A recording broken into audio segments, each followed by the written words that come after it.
মাননীয় সংসদ সদস্যকে অনুরোধ জানাচ্ছি এসে কিছু কথা বলবার জন্য।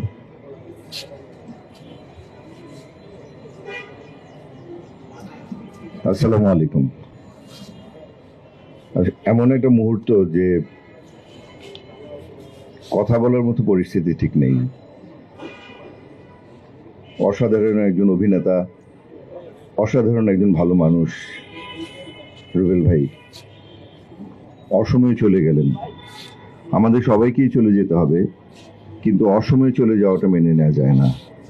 আমার যাওয়ার কথা ছিল তার পেয়ারার সুবাস দেখতে। আমার অধিবেশনের জন্য আমি যেতে পারিনি, কিন্তু তার মধ্যেই শুনলাম যে এরকম একটি হৃদয় বিদারক ঘটনা ঘটে গেছে। তার আত্মার শান্তি কামনা করেছি।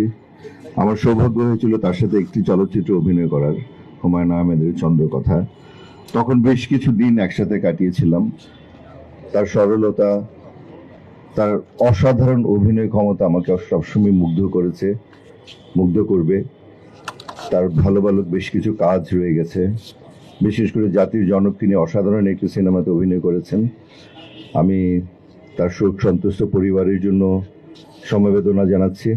তার আত্মার জন্য আমরা সবাই দোয়া করব, এবং আমরা সবাই অন্তর থেকে চাইব এরকম আহমেদ রুবেলের মতো যেন অসময়ে কেউ চলে না যান।